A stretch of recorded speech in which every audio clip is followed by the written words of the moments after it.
السلام علیکم۔ ہم نے ایک سیریز کا آغاز کیا تھا جس کا عنوان تھا کہ آپ کا بچہ بھی کامیاب ہو سکتا ہے۔ یہ اس سیریز کا 5واں ویڈیو ہے۔ والدین خود کو کیسے بدلے؟ بچے کو کامیاب بنانے کے لیے پہلے والدین کو خود بدلنا ہوگا۔ اسلام بھی ہمیں یہ سکھاتا ہے کہ پہلے اپنے فکر کی جائے، پھر اپنے بچوں کی فکر کی جائے۔ خاندانی ازدواجی اور بچوں کی تعلیم و تربیت کے بارے میں جب کہیں بات کی جاتی ہے تو سوال یہ کیا جاتا ہے کہ ہمیں یہ بھی بتائے کہ ہم خود کو کیسے بدلیں۔ اس سوال کے جواب میں یہاں پر چند عملی اقدامات کا ذکر کرتا ہوں جن کی مدد سے آپ خود کو بدلنے کے لیے ایک مؤثر ایک پلان ملے گا آپ کو۔ تو چلیے سٹارٹ کرتے ہیں۔ میں آپ کو 15 ایسے ٹپس دوں گا جس سے والدین خود کو بدل سکیں گے۔ نمبر 1 اس میں یہ ہے کہ اگر آپ ماں ہے یا باپ، اپنے خاندان فیملی کے لیے ایک ہدف کیجئے کہ آپ اسے اگلے 20 برس، 30 برس یا 50 برس میں کہاں لے جانا چاہتے ہیں، کیسا دیکھنا چاہتے ہیں۔ انسانی ذہن ہدف کی پیروی کرتا ہے۔ آج کل میاں بیوی کو معلوم نہیں ہوتا کہ انہوں نے شادی کیوں کی ہے اور اس کا مقصد کیا ہے۔ شاید یہ ایک رسم ہے جو نبھائی جا رہی ہے، اس کے سوا کچھ نہیں۔ جب شادی کا بڑا مقصد ہی میاں بیوی کے ذہن میں نہیں ہوگا تو وہ کس کے لیے کام کریں گے؟ پھر اس کا نتیجہ اسی صورت میں سامنے آتا ہے جو آج ہم سب کے سامنے ہے۔ میاں بیوی کے درمیان الجھنیں، بدگمانیاں، لڑائی جھگڑا، ذہنی کشمکش، رنجشیں بڑھتی جا رہی ہے۔ مشہور زمانے مفکر اور فلسفی ڈاکٹر اسٹیفن ہاکوئی نے اپنی کتاب دی 7 habits of highly effective families میں اس موضوع پر لکھا ہے اور اسے فیملی مشن اسسمنٹ کا نام دیا ہے۔ اپنی فیملی کے اہداف کو تحریری شکل دینے سے انہیں حقیقت کا روپ دینے میں مدد ملتی ہے، اور اس عمل کے دوران نہ صرف اپنے خاندان کے مستقبل کے لیے اہداف کا تعین ہوگا بلکہ ویلیوز، اقدار بھی واضح کی جائیں گی۔ یہ ایک جامع عمل ہے جسے سمجھ کر کرنا اور کر کے سمجھنا ہوگا۔ یہ کام پہلے مرحلے پر بیوی اور شوہر کو انفرادی سطح پر کرنا ہوگا، پھر دونوں مل کر اپنے خاندان کا ویژن طے کریں گے۔ اور نمبر 2 اس میں یہ ہے کہ آپ اپنے اہل خانہ کے ساتھ ہیں یا نہیں۔ خاندان کی صورت میں اللہ تعالیٰ نے ایک بہت بڑی نعمت عطا کی ہے۔ جن لوگوں کا خاندان نہیں ہوتا یا دور ہوتا ہے ان سے اس نعمت کی قدر جانیے۔ اس شکر گزاری کے 2 طریقے ہیں۔ اول تو اللہ تعالیٰ کا شکر تہ دل سے ادا کریں کہ اس نے آپ کو ایک خاندان سے نوازا۔ دوسرے، عملی طور پر اپنے اہل خانہ کا شکریہ۔ اس کا طریقہ یہ ہے کہ ان کے ساتھ روزانہ کچھ وقت اور ہفتے میں خاص کر چھٹی والے دن کچھ زیادہ گزارے۔ اکثر مرد اپنی ذمہ داری کو پیسہ کمانے کی حد تک سمجھتے ہیں۔ پیسہ یقیناً بہت ضروری شے ہے لیکن سب کچھ نہیں ہے۔ اس کو ضرورت کی حد تک اہمیت دے۔ آپ کے گھر والے زیادہ اہم ہیں، اس بات کا خیال رکھیں کہ گھر والوں کو پیسے کے ساتھ ساتھ آپ کی توجہ کی بھی ضرورت ہے۔ بچوں کے ساتھ وقت گزارنے کی خوشی تمام خوشیوں سے بڑھ کر ہے۔ اس کا طریقہ بہت آسان ہے۔ روزانہ کم از کم ایک وقت کا کھانا بیوی بچوں کے ساتھ کھائیے اور کچھ گفتگو کرتے ہوئے گزاریے۔ بچوں کے سوالات کے جوابات تحمل مزاجی سے دیں اور بچوں سے پوچھ لیجئے کہ ان کا دن کیسا گزرا، انہوں نے کیا نیا سیکھا، وغیرہ وغیرہ۔ اس طرح کے سوالات کریں۔ نمبر 3 اکثر جب میاں بیوی سے ماں باپ بنتے ہیں تو اپنے تعلقات پر خاص توجہ نہیں دیتے اور ان کی ترجیحات میں بچے ہی رہ جاتے ہیں، جس کی وجہ سے اکثر آپس کے تعلقات خراب ہو جاتے ہیں اور بعد میں اس کا اثر بچوں پر بھی ہوتا ہے۔ آپ ماں ہو یا باپ، اگر آپ اپنے بچوں کو کامیاب دیکھنا چاہتے ہیں تو سب سے پہلے اپنے درمیان ازدواجی تعلق کو مضبوط اور خوشگوار رکھیں۔ آپ اپنے بچوں کو جو بہترین تحفہ دے سکتے ہیں وہ ماں باپ کا آپس میں محبت اور پیار ہے، اور اسی سے بچے سیکھتے ہیں۔ اس کے لیے اس میں جو ہے میں نے کچھ خاص مفید اقدامات ہیں جو کہ بہت اچھے ثابت ہو سکتے ہیں۔ میاں بیوی بچوں کے سامنے آپس میں مل کر بیٹھے اور ایک دوسرے کی تعریف کرے، ہلکا پھلکا مذاق بھی گاہے گاہے کر لیا کرے، لیکن اس کے لیے ہنس مزاح کا اس لحاظ سے ہونا بہت ضروری ہے کہ مذاق سے دوسرے کی عزت مجروح نہ ہو رہی ہو اور یہ مذاق دوسرے کو جذباتی تکلیف نہ پہنچائے۔ ایک ساتھ مل کر تفریح کے لیے کہیں نکل جایا کرے۔ باہمی ہم آہنگی کے لیے روزانہ کسی وقت میں تمام مسائل کے حل تلاش کیا کرے اور مصالحت سے کم کرنے کی کوشش کرے۔ خوشگوار ماحول کے لیے بچوں کے سامنے پرخلوص انداز میں اپنے دوستانہ تعلق کا اظہار کرے اور بچوں کے سامنے میاں بیوی ایک دوسرے پر تنقید بالکل نہ کرے۔ بچے جب کبھی آپ سے کوئی بھی بات کرے ان کی بات پوری توجہ سے سنیں۔ عام طور پر بچے جو بات کرتے ہیں وہ والدین کی نظر میں ضروری نہیں ہوتی۔ مثال کے طور پر وہ اپنی اسکول میں گزرے وقت کی داستان سنائیں گے یا پھر کھیل کود کا کوئی مسئلہ حل کرانا چاہیں گے۔ ظاہر ہے والدین کے نقطہ نظر سے یہ معاملات اہم نہیں ہوتے، لیکن یہ یاد رکھیے کہ بچوں کے لیے یہ باتیں اتنی ہی اہم ہوتی ہے جتنی کہ والدین کے اپنے روزمرہ کے گھریلو، دفتری یا مالی یا معاشرتی معاملات ہوتے ہیں۔ لہٰذا جب کوئی بچہ بات کرے اور اسے ماں یا باپ کی جانب سے ٹوک دیا جائے تو اسے بہت افسوس ہوتا ہے اور غصہ بھی آتا ہے۔ اگر یہ عمل والدین کی جانب سے بار بار کیا جائے تو آگے چل کر بچے کی شخصیت خراب اور مجروح ہو جاتی ہے۔ اگر آپ کوئی ایسا کام کر رہے ہیں جو اہم نہیں ہے، جیسے ٹی وی دیکھ رہے ہیں یا اخبار پڑھ رہے ہیں، تو بچے کی گفتگو کے وقت اپنا یہ کام چھوڑ کر ہمیتاً اس کی بات سنیے۔ بچوں کو آپ جتنی توجہ اور دلچسپی سے اس کی بات کا جواب دیں گے، بچہ اتنا ہی خوش ہوگا اور اس کی حوصلہ افزائی ہوگی۔ جو والدین اپنے بچوں سے گفتگو کا یہی طریقہ ہمیشہ اختیار کرتے ہیں، ان کے بچے بڑے ہو کر زیادہ پر اعتماد بنتے ہیں۔ نمبر 5، کھانا مل کر کھائیے۔ ہفتے میں 2-3 دن ضرور ایسے ہونے چاہیے جن میں والدین اپنے بچوں کے ساتھ مل کر کھانا کھا رہے ہوں۔ یہ بات سائنسی تحقیقات سے ثابت ہو چکی ہے کہ جو بچے اپنے والدین کے ساتھ اکثر کھانا کھاتے ہیں وہ بڑے ہو کر زیادہ کامیاب ہوتے ہیں۔ ان بچوں کو اپنی بات کہنا آتا ہے، زیادہ اعتمادی ہوتا ہے اور تعلیم میں اچھے گریڈ لیتے ہیں، اور ایسے بچے غلط عادات میں بھی کم پڑتے ہیں اور نفسیاتی جذباتی مسائل بھی بہت کم گھیر لیتے ہیں ایسے بچے کو۔ والدین خاص طور پر یہ سوال کرتے ہیں کہ ہم اپنی پیشہ ورانہ مصروفیات میں اتنے مصروف ہوتے ہیں کہ ہمیں وقت ہی نہیں ملتا کہ گھر میں ایک ساتھ بیٹھ کر کھانا کھا سکیں۔ اگر آپ کے پاس اپنے بیوی بچوں کے ساتھ مل کر کھانا کھانے کا وقت نہیں تو یہ عمل لاشعوری طور پر یہ ظاہر کر رہا ہے کہ آپ کے لیے اپنی فیملی اہم نہیں ہے، کیونکہ آدمی کے پاس غیر اہم کاموں کے لیے ہی وقت نہیں ہوتا۔ زیادہ نہ صحیح، روزانہ نہ صحیح، اگر آپ بہت مصروف ہوتے ہیں تب بھی ہفتے میں کچھ دن تو آپ اپنے اہل خانہ کے ساتھ کھانے کا ہدف حاصل کر سکتے ہیں۔ اپنے بچوں کو اپنے جذبات قابو کرنے کی تربیت دیجیے اور اس کے لیے باقاعدہ عملی تدابیر اختیار کیجیے، کیونکہ بچوں کی جسمانی اور ذہنی صحت کا براہ راست تعلق ان کی اپنے جذبات کنٹرول کرنے کی اہلیت سے ہے، تو اس پر سمجھوتہ نہ کیجیے۔ یہ خوبی بچے کی کامیابی کے چند بڑے عوامل میں سے ہے۔ نمبر 7، بچوں کو بتائیں کہ ان کے خاندانی رشتے ان کے لیے سب سے اہم ہیں۔ یہ بات والدین کو اپنے عمل سے ثابت کرنی ہوگی کہ کیسے رشتے سب سے اہم ہیں، اور بچوں کو رشتوں کی اہمیت کے بارے میں آگاہ کریں۔ ہمارے پاس خاص کر پڑھے لکھے گھرانوں میں اگر خاندان میں کوئی تقریب ہو رہی ہو یا بیماری ازاری وغیرہ ہو اور بچوں کے امتحانات چل رہے ہیں تو بچوں کو ان کی تقریبات اور عیادت وغیرہ کے لیے ساتھ نہیں لے جاتے، اور بچے میں یہ مزاج جنم لیتا ہے کہ اس کے لیے امتحان میں پاس ہونا ضروری ہے، رشتے اس کے مقابلے میں کم تر ہے۔ پھر وہ بڑا ہو کر ہر معاملے میں رشتوں کو کم تر ہی رکھتا ہے۔ کاروبار زیادہ اہم ہے، رشتے ناطے کم تر ہے۔ پیسہ زیادہ اہم ہے، رشتے ناطے بے وقت ہے۔ میرے دوست یار زیادہ اہم ہے، چچا، ماموں، پھوپھو، خالہ وغیرہ تو آپ پرانے لوگ ہیں۔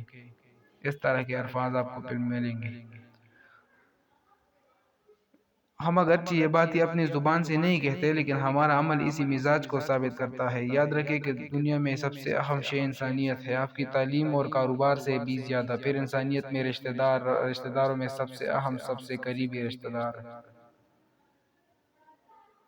لیکن آج ہم نے اپنے قریبی اور خاندانی رشتہ داروں کو حقیقی زندگی میں سب سے کم تر کر دیا ہے۔ ہمارے لیے ہر شے کی اہمیت اپنوں سے زیادہ ہے، اور اب معاملہ بڑھتے بڑھتے ماں باپ تک پہنچا ہے۔ اس بارے میں والدین کو بہت زیادہ سوچنے اور اہتمام سے عمل کرنے کی ضرورت ہے۔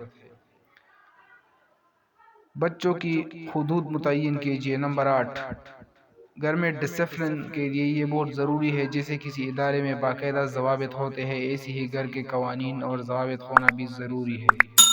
البتہ یہ قوانین جو بہتر ہوگا ماں اور باپ طے کرے، جبری اور غیر ضروری نہ ہو۔ جو ضابطے بھی طے کیے جائے، ان کی منطق بچوں سے بیان کر دی جائے، تاکہ ان میں یہ شعور بھی پیدا ہو کہ یہ ضابطہ ہماری ہی بھلائی کے لیے طے کیا گیا ہے۔ جن گھروں میں میاں روی ضابطے رکھے جاتے ہیں اور بڑوں کو پتہ ہوتا ہے کہ یہ ضابطہ کیوں کر رہے، تو اس کے گھر میں پروان چڑھنے والے بچے زیادہ پراعتماد اور کامیاب ہوتے ہیں۔ ایسے گھروں میں آپسی تعلقات کو بھی مضبوط ہوتے ہیں اور ابلاغ وسیع۔ تو ہمارا مشورہ یہ ہے کہ شوہر اور بیوی اپنی ازدواجی زندگی کے ابتدائی میں مشترکہ مشورے سے کچھ قوانین اپنے گھر بار کے لیے وغیرہ کے لیے طے کر لیں۔ ضابطوں کا تعین کرتے ہوئے ماں باپ کے لیے بھی تعین ہو اور بچوں کے لیے بھی، تاکہ بچوں کو یہ نہ لگے کہ ہم پر ہی ساری سختیاں مسلط کی جا رہی ہے۔ اسلام میں خاندانی ضابطوں پر بہت زیادہ زور دیا گیا ہے۔ مثال کے طور پر بچہ 7 سال کا ہو جائے تو اسے نماز کی تربیت دی جائے، اور 10 برس کی عمر میں نماز پڑھنے کے لیے مناسب سختی کر کے اسے نماز کا پابند بنا دیا جائے، یا 10 برس کی عمر تک بچے کی اشیاء ضرورت الگ کر دینی چاہیے۔ واضح رہے کہ پابندی اور ڈسپلن میں بہت فرق ہے، اور اس فرق کو ملحوظ خاطر رکھتے ہوئے اپنے گھر کو چلانا، اپنے بچوں کی تربیت کرنا والدین کی اہم ذمہ داری ہے۔ بچوں کو ان کی نیند کی ضرورت پوری کرائے، کیونکہ جو بچے کافی نیند نہیں لیتے، ان میں درج ذیل مسائل جو یہ پیدا ہو سکتے ہیں۔ مثال کے طور پر دماغی نمو میں کمی، یادداشت میں کمی اور بھولنے کی شکایت، موٹاپا وغیرہ، سستی اور کاہلی سے بیزاری۔ اپنے جذبات کو کنٹرول کرنے میں ناکامی، جس سے چڑچڑاپن اور غصہ بڑھتا ہے۔ بچوں کی نیند پوری کرانے کا سب سے مؤثر طریقہ یہ ہے کہ ابتدائی سے ان کے سونے اور جاگنے کے اوقات طے کیا جائے۔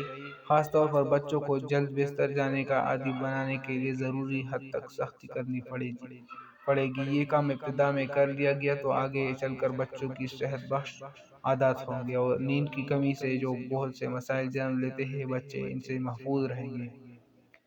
بچوں کے سونے کا وقت طے کریں۔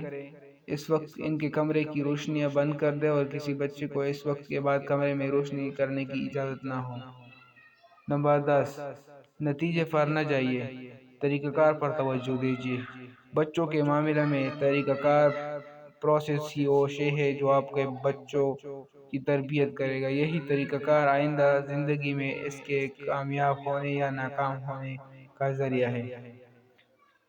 نمبر 11، بچوں کو کھیلنے کے لیے زیادہ وقت دیجیے۔ یقیناً پڑھائی بہت اہم ہے، لیکن کھیل کود پڑھائی سے بھی اہم ہے۔ بچے پڑھائی سے زیادہ اپنے کھیل کود سے سیکھتے ہیں، کیونکہ وہ بچے کھیل کود میں بہت زیادہ دلچسپی لیتے ہیں، اس لیے وہ اپنے مکمل کھیل کود سیکھنے میں بھی بہت زیادہ ہے، سیکھتے بھی بہت زیادہ ہے اس عمر میں۔ جن گھروں میں پڑھائی پر سختی کی جاتی ہے، وہاں بچوں کے کھیل کود پر پابندی ہوتی ہے۔ ایسے بچے تخلیقی صلاحیتوں سے محروم رہتے ہیں۔ تحقیقات سے پتہ چلا ہے کہ جو بچے آزادی سے والدین کی روک ٹوک کے بغیر کھیلتے ہیں، وہ بچے اپنے جسمانی، جذباتی اور ذہنی مسائل سے بہتر طور پر نمٹنے کے قابل ہوتے ہیں۔ نمبر 12، ٹی وی کا وقت کم سے کم رکھے۔ بچوں کے مزاج پر جو تحقیقات ہوئی ہے ان میں ایک بات مشترکہ ہے کہ جو بچے کم ٹی وی دیکھتے ہیں ان میں خوشی کا لیول زیادہ ہوتا ہے، جبکہ ٹی وی زیادہ دیکھنے سے خوشی اور فرحت کے جذبات کم ہو جاتے ہیں۔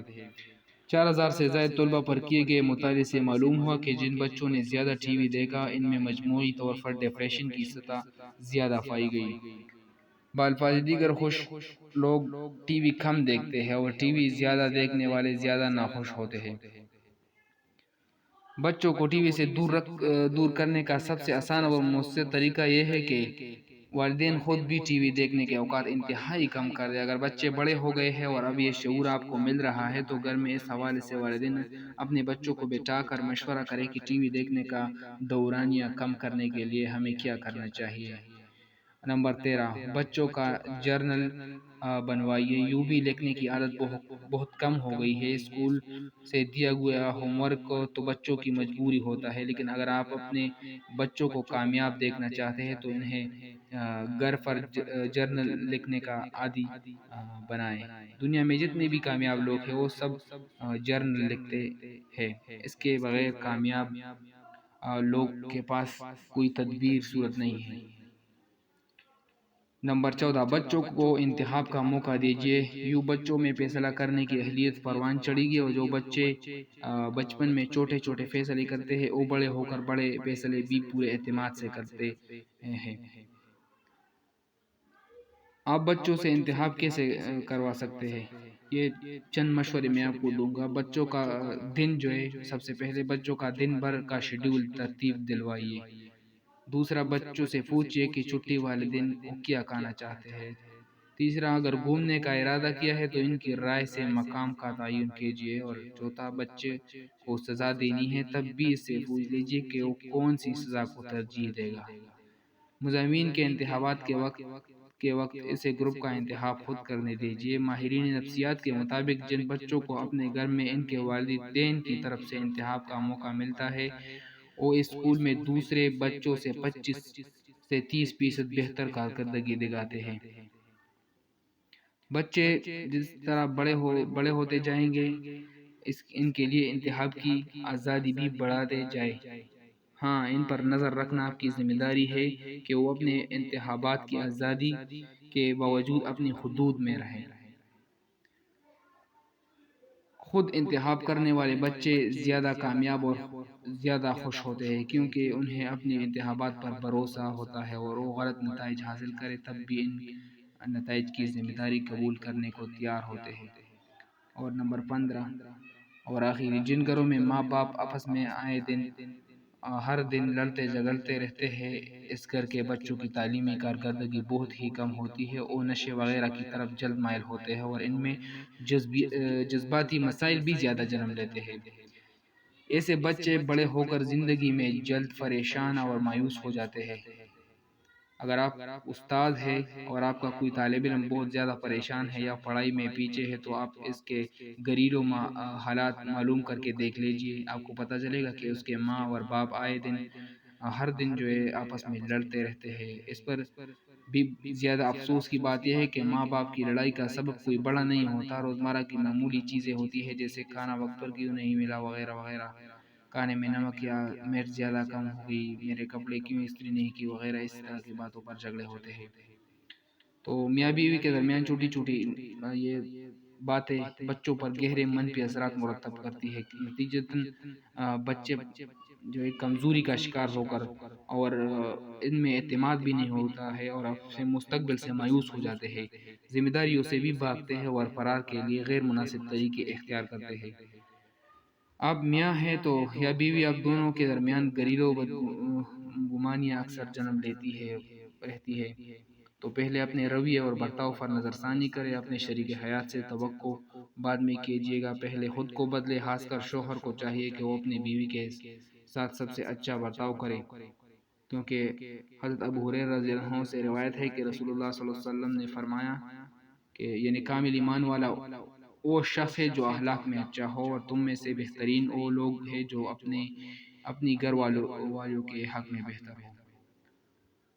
اگر بہت کوشش کے باوجود آپ کے اختلافات ختم نہیں ہو پا رہے ہیں تو کسی ماہر میرج کاؤنسلر وغیرہ سے مشورہ کیجیے۔ یہاں اب میں جو ہے نمبر 16 بتاؤں گا۔ اور آخری، اپنے بچوں کو گھر والوں، محلے داروں اور دیگر افراد کی خدمت پر لگائیے، اور دوسروں کا کوئی کام کر دے تو ان کی حوصلہ افزائی اور تعریف کیجیے۔ پہلے زمانے میں لوگ جب مسجد نماز کے لیے جایا کرتے تھے تو محلے کے دروازے کھٹکھٹا کر پوچھ لیا کرتے تھے کہ آیا بازار سے تو کوئی کام نہیں ہے؟ ہم نے تو محلے داری ہی ختم کر دی ہے۔ حالانکہ رسول اللہ صلی اللہ علیہ وسلم نے محلے داروں کے حقوق پر بہت زیادہ زور دیا ہے، حتیٰ کہ خود آپ صلی اللہ علیہ وسلم کا ارشاد بھی ہے کہ یعنی جبریل علیہ السلام مجھے ہمسائیوں کے حقوق کے بارے میں اتنی تاکید کرتے رہے کہ میں سمجھا کہ وہ ہماری جائیداد میں بھی انہیں وارث بنا دیں گے۔ بچے کے بارے میں یہ نہ سوچے کہ وہ ابھی چھوٹا ہے، یہی عمر تربیت کی ہے۔ بالکل یہی عمر تربیت کی ہے۔ بچہ ابھی خدمت کرے گا تو آئندہ بھی خدمت کرنے کا جذبہ بڑھے گا۔